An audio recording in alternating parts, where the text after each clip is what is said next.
Kung meron kong one word, kung meron kong one word na makapag-describe kay Tita Chip, lahat po kasi nasanay ng Tita Chip yung tawag sa kanya. Pero parang ganyan sa mga, sabi nga ni Pastor, parang dun sa mga pinangkon niya, pinatulog sa bahay niya.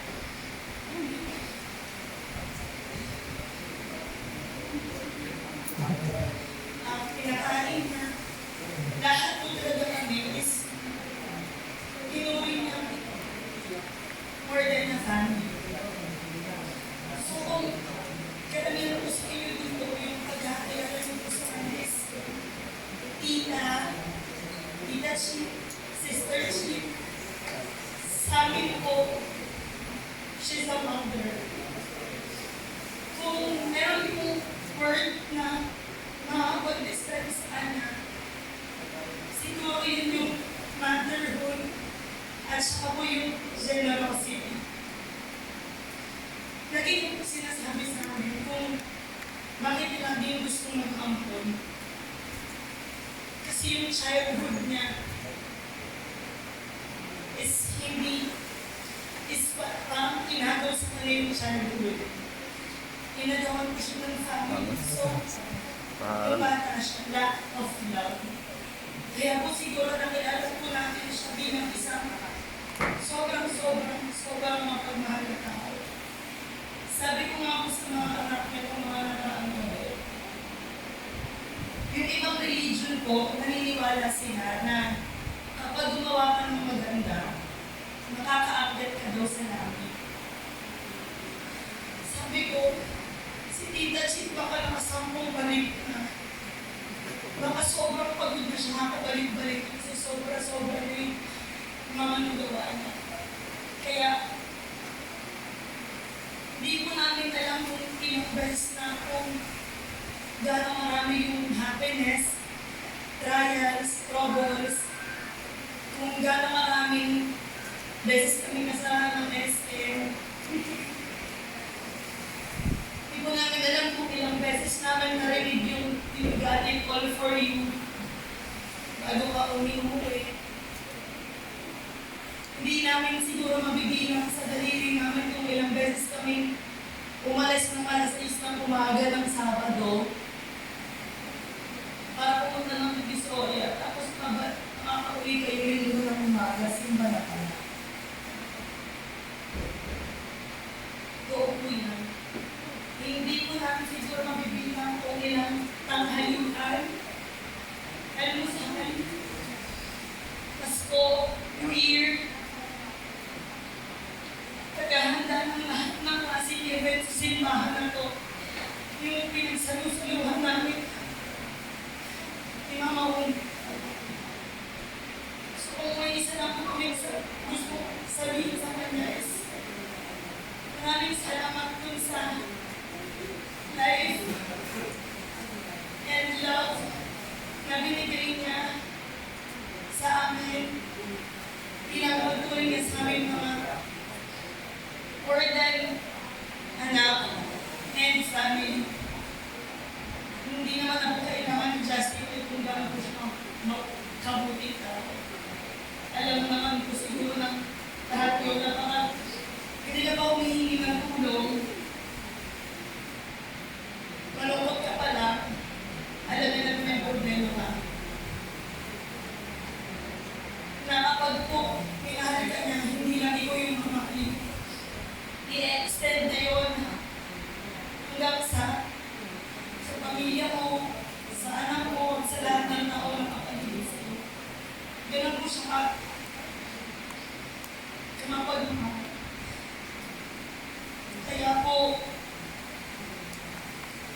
yun nga, thank you sa life niya, thank you sa love na binigay niya, thank you sa 15 years na halos on and off na pagkampon niya sa amin, sa mga masayang tanghalian, sa mga masayang Pasko, New Year, Thanksgiving, birthday niya, sa lahat ng yun.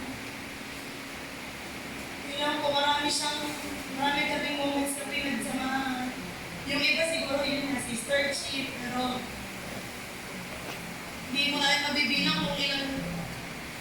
lamay at libing ng artista yung napuntahan namin. Kasi fantasy niya po yun eh. Yung pumunta na parang ang namatay po si Nico Soto. Pero feeling niya siya yung nanay ni Nico Soto na kailangan yung maka-attend po.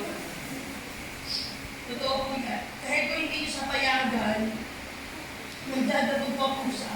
At kahit daw po puntahin, kailangan mo kamilamay. So, doon po namin siya kilala na Ron bilang isang mabuti at mapagmahal.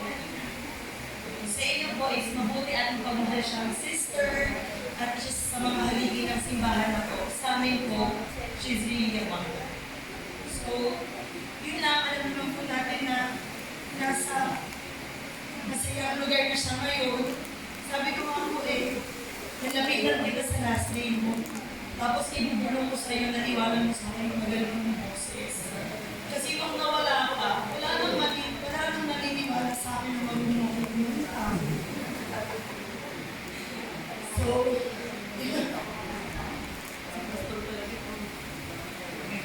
kasi siya lang po yung naniniwala. So, ayun lang po. Siguro po nasa malungkot na sitwasyon ngayon kasi mamimiss talaga natin yung presence niya at all times. Siguro moving forward sa lahat ng church anniversary, sa lahat ng Mother's Day, sa lahat ng Thanksgiving, moving forward, hindi rin magiging konti po kasi wala na siya. Pero yun nga po, ganoon pa man, we have to be thankful kasi no more pain. Hindi niya na mararanasan yung naranasan niya for the past 6 months. So, sa kanya lang po, marami kaming pinagsamahan, marami kaming mga masayang moments. Bilang nanay namin siya, pero bilang po, mamimiss namin siya sa pagiging nanay niya, sa pagiging leader na ng adult ladies, sa pagiging siya. Kasi sobrang masayahin po Yung sasabihin niya lang po sa inyo na after church din tayo sa amin na kakain tayong tanghalian. Pero yung tanghalian po yung mga 6:30 na ng hapon. Kasi sobrang haba pong lugar. Sasabihin niya lang, hindi, magbibidyo okay lang kayo, konti lang. Linggo po yun magbibidyo okay lang daw, kakain ng konti. Hindi mo ako namalaya, umuwi ka sa bahay mo, Wednesday na. Parehas lang po kami kadapin sa, pero pag napunta po kayo sa kanila, alam mo siya. Parang, dito lang tayo kasi lagi ko kayo gusto basa.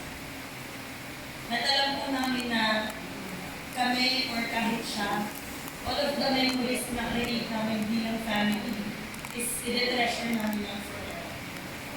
So, yun lang po siguro sa amin na